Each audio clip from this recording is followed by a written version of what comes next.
Hi, my students. I hope that you've enjoyed my class so far.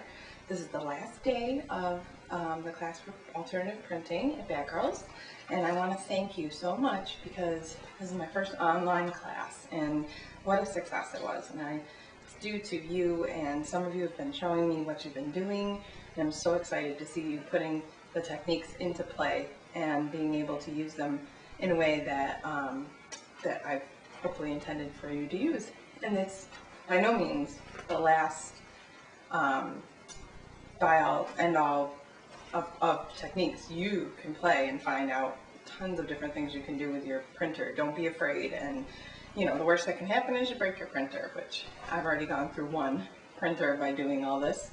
So I warn you, you know, some of these techniques can be pretty hard on your printer, especially some of the techniques today.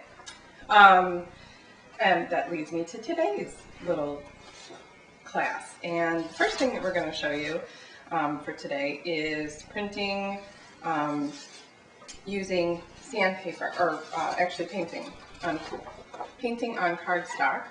I use the I think it's Ranger Distress Crackle, but you can use any acrylic or any paints. You could try painting on paper with watercolor, like use watercolor paper and print through your printer with that, with an image on it. Use them in visual journals, use them on artist trading cards, use them for collage, use them on scrapbooking, of course. Here's the finished one of the demonstration I'm going to show you today, with the image printed right over it. So I have a step-by-step for you for that. And another thing that we're going to play around with is masking in printing on labels. Here's one where I printed on shipping labels, shipping tags. You can cut your own tags if you have a die cutter. Use the tags that you can buy in the store. You can, you know, cut tags from any material you want. This one is these are just shipping tags that I found at Staples, and they come in a big pack. And this one was just published, you might have seen it in Somerset Memories. Sorry, I had to think a minute. And my other technique I just found out, and you could do this on Photoshop, but I'm so Photoshop illiterate. I need to take Jenny's class because I tend to do things the hard way by hand because I like to manipulate the materials and touch it rather than see it just on the screen. So this one I did a lot of photo editing, and then I masked, and I'm going to show you how to do that. Okay. Let me see what else I have for you. Oh, here's one that I didn't show, and I didn't put a technique down, but this is pretty funny. I just have a funny story about this one. This is a fry bag from Burger King, and I found it on a walk.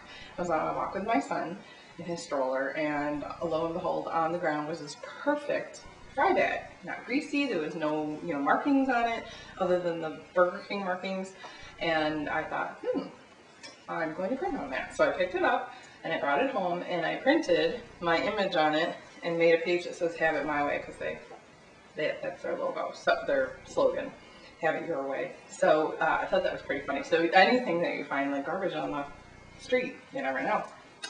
Just thought that would be a fun thing to share. And you're going to see a never before seen technique at the end of class today. And I don't know if I should show you a sneak peek, but you're going to see it in a few minutes anyway. So here's the sneak peek. I printed my picture on Prima flowers, on white Prima flowers, and I'm going to give you a step-by-step on how to do that.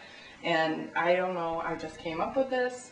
I thought maybe I can print my own flowers with text and things, and it worked. And then I decided, if that works, then maybe I can print a photo on it.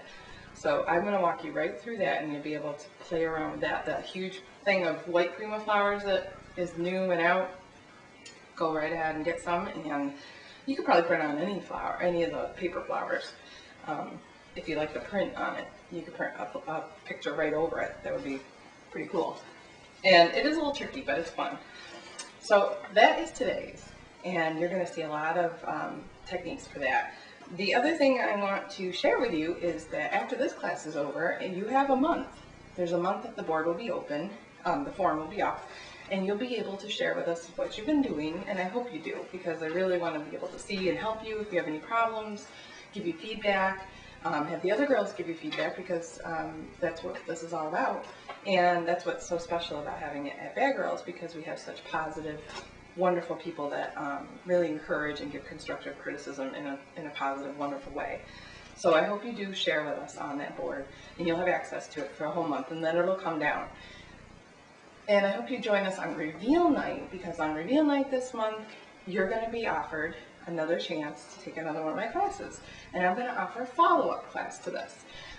What I'm going to do is I'm going to be I'll give you guys the sneak peek of it, and just a little down low of it before it's released to everybody. What I'm going to be doing, and some of you have asked, to go through some media, like gesso and gel mediums and modeling paste and things like that, that are really kind of filtering into the scrapbooking world from the fine arts world, and find ways to use it to alter photographs and to use on your pages. So here is a chance for you to take a class that will give you a step-by-step and a lot of examples of how to use them. So this class coming up in July will be that class. And it's going to be hand altering photographs, and you're going to learn how to colorize your photographs by hand, emboss on them, like the metal, where you can emboss through your embossing machine or by hand. I'm also going to be using media on photographs, like gesso and acrylics, watercolors, and a lot of different techniques so that you can use to alter your photos or alter pages in artwork. So I hope you will join me, and I hope you will take that class. I think it's going to be around the same cost and full. You see, my class was full of techniques and tips and how-to, step-by-step screenshots. This one's going to have a lot of photos of me working on it, and hopefully some video clips demonstrating different techniques so you can actually see them done like I'm sitting there right with you. So hopefully you will enjoy that and you will join me for that. So look for that on Reveal Night, and I'll have my little banner put up, and it'll be up for sale on that night. So hopefully, well, and I really hope you've enjoyed this, and please email me or write on the board if you have any questions or anything that you want me to go over again, or you're having problems with, because that's what I'm here for. I'm a teacher, and I know that the best way to learn is to try, and sometimes you get errors and you have to figure out how to make it work. So it's great to have feedback and have other ideas, like a couple people posted about, how can I make these images permanent on fabric? And I shared that as well. So if I don't know, I'll find out for you, and I will post it on there for you. So hopefully that I've covered a lot for you, and there's a lot to go through, and hopefully the PDFs have worked, and you can go back and refer to that for as long as you want, because those are yours to keep. And just to remind you that a lot of these techniques are created by me, so if you do use them on a website and post your work on a website, just if you would credit me, that would be great. I love when people do that, because I just feel really good that I've taught somebody something new and exciting. All right, thanks again. I really appreciate it. You guys have been wonderful students, and so with no further ado, I'm going to show you a few more examples in this video, and then you're off for your last class. Okay, have a great day, and I'll see you for the month to come, and hopefully for the next class.